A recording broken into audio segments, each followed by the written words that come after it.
pagi anak-anak. Bagaimana kabarnya anak-anak hari ini? Alhamdulillah sehat, luar biasa. Allahu Akbar. Ibu akan mengabsen kalian semua ya. Farida, Fikri, Roset, Latifah, Rafka, Syahra. Alhamdulillah hari ini semua siswa di kelas 7A ini masuk semua ya. Alhamdulillah ya. Pada pertemuan yang lalu kita telah membahas tentang materi apa? Ayo Farida.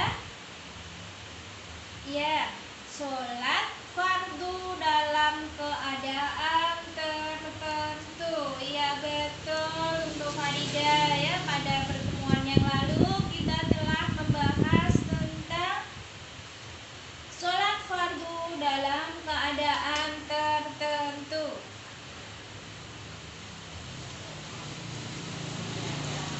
Bagaimana cara sholat orang yang sakit? Coba Latifah. Iya, pinter. Coba untuk Latifah kita tepuk tangan ya.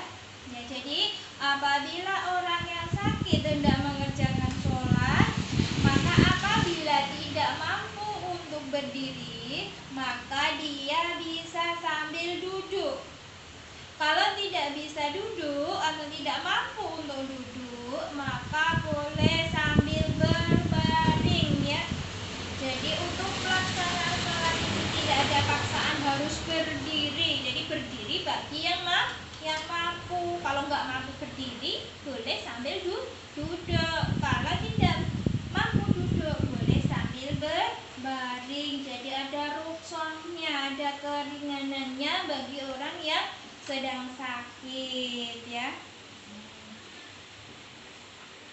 Sebelum memasuki bab selanjutnya, Ibu mau menjelaskan tujuan pembelajaran dari kita hari ini, yaitu yang pertama, nanti setelah pelajaran ini berakhir, siswa bisa menyimpulkan pengertian dari sholat sunnah muakkad.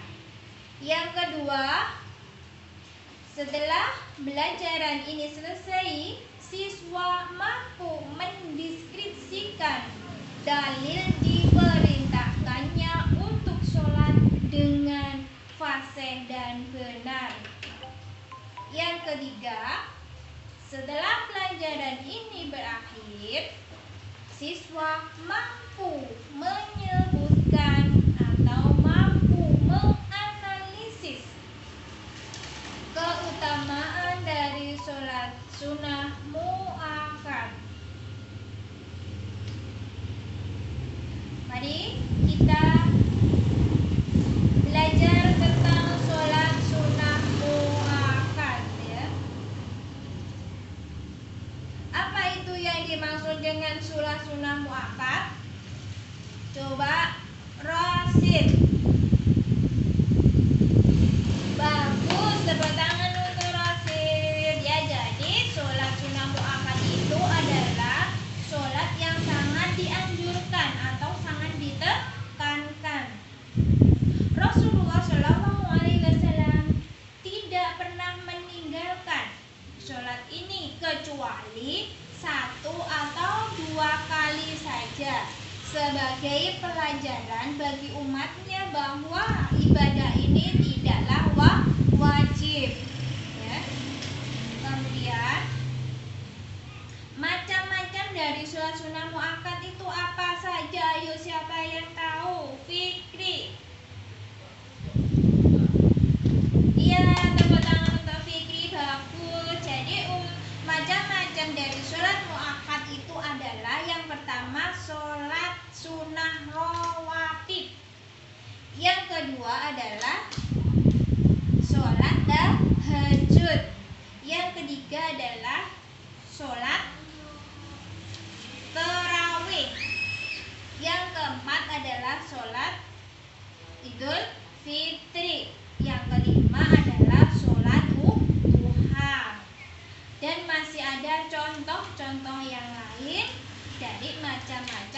sholat sunnah muakkad tersebut ya. Selanjutnya, bagaimana bunyi dalil diperintahkannya sholat sunnah muakkad? Coba Farida. Iya, pinter. Tepuk tangan untuk Farida. Jadi, mari kita baca ulang bersama-sama bagaimana bunyi dari hadis diriwayatkan oleh Tirmidzi tentang diperintahkannya sholat sunnah muakkad. Bismillahirrahmanirrahim. Man tabaro ala sinta asyrata rakaatan min sunnati banallahu lahu baitan fil jannati arba'a raka'atin qabla dhuhri wa raka'ataini ba'daha wa raka'ataini ba'dal maghribi wa raka'ataini ba'dal isya'i wa raka'ataini qabla al-fajri rawahu Tirmidzi. Mari kita artikan per lafal supaya kita lebih mendalami makna dari hadis tersebut ya. Mari kita baca bersama-sama. Kalian menirukan ibu ya, ibu yang membacakan dulu. Man tabara ala sinta asyrata rakaatan, barang siapa menjaga sholat sunnah 12 rakaat, banallahu lahu, maka Allah akan membangunkan baital fil jannati, rumah di surga, arba'a raka'atin qabla dhuhri, yaitu 4 rakaat sebelum zuhur, wa raka'ataini ba'daha, dan 2 rakaat setelah zuhur, wa raka'ataini ba'dal maghribi, dan 2 rakaat setelah maghrib, wa raka'ataini ba'dal isya'i, dan 2 rakaat setelah isya, wa raka'ataini qabla al-fajri, dan 2 rakaat sebelum fajar atau sebelum subuh ya. Hadis ini diriwayatkan oleh Tirmidzi. Coba siapa yang mau membaca ulang, silakan. Fikri? Iya, silakan Fikri. Dibaca ulang hadis yang diriwayatkan oleh Tirmidzi tentang diperintahkan sholat sunnah muakkad ya. Ya, bagus ya. Kemudian coba sebutkan keutamaan sholat sunnah muakkad. Yang pertama yaitu untuk menyempurnakan sholat fardu. Iya, betul ya, untuk menyempurnakan sholat fardu. Jadi apabila sholat kita belum sempurna, contohnya kita lupa dalam membaca surat pendek, sholat kita tetap sah tapi kurang sempurna. Maka apabila kita mengerjakan sholat rawatib, maka insya Allah kekurangan kita tadi bisa ditutup atau dilengkapi dengan sholat rawatib yang telah kita kerjakan. Selanjutnya yang kedua yaitu apa keutamaannya, Latifah? Iya, bagus, yaitu Allah akan membangunkannya rumah di surga ya. Jadi keutamaan yang kedua, Allah akan membangunkan rumah di surga bagi orang-orang yang terbiasa melaksanakan sholat sunat muakkad ya. Kemudian selanjutnya yang ketiga apa coba Rosid?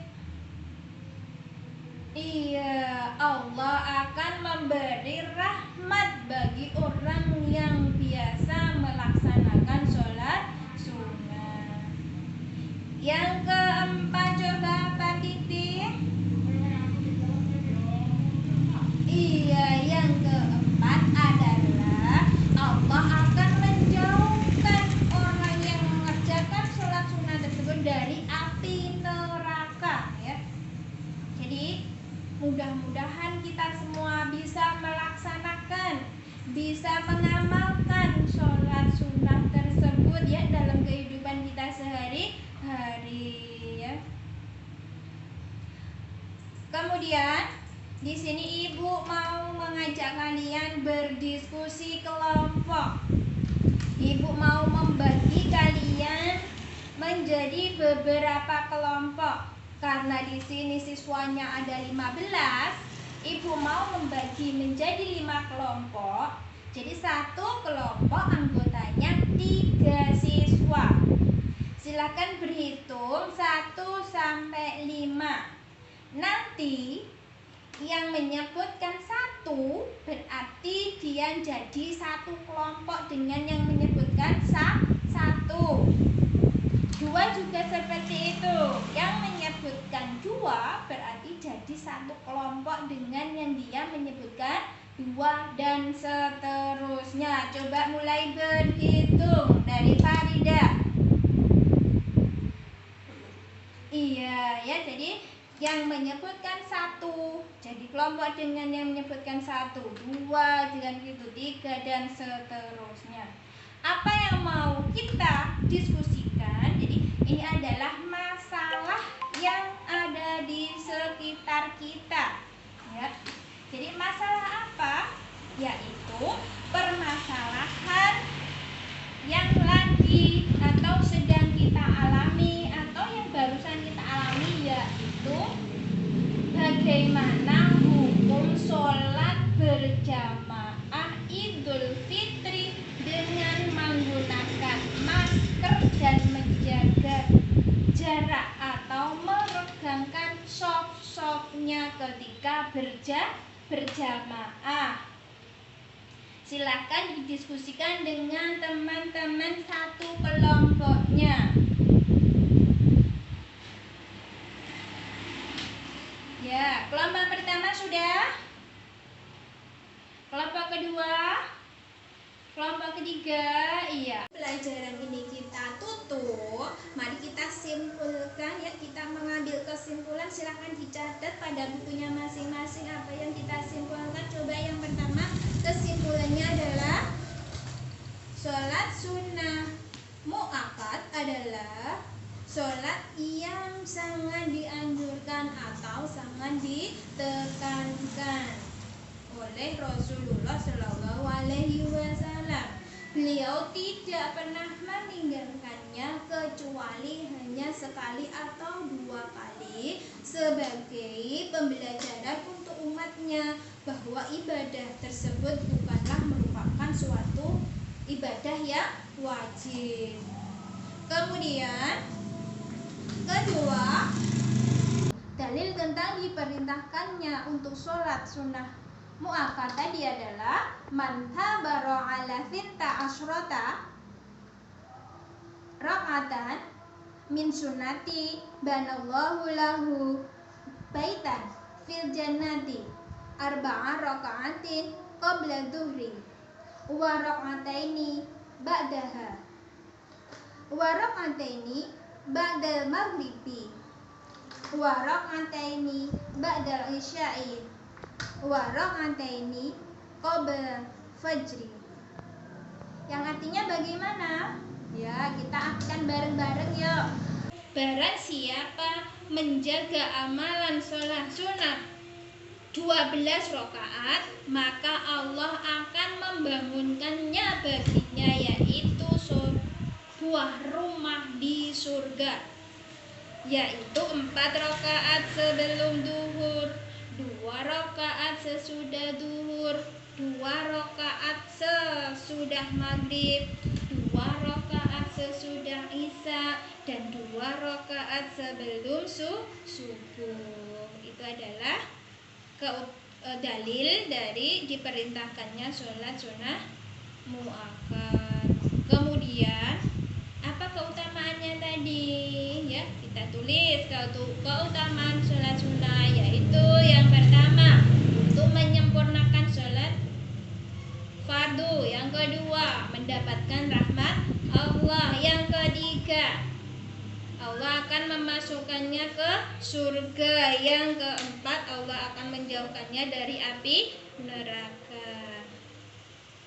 Untuk tugas selanjutnya, untuk PR silahkan dikerjakan halaman 50 dari buku modul fikihnya ya, yang soal pengetahuan dan soal kreatif dan inovatif. Silahkan dikerjakan untuk di rumah untuk PR ya.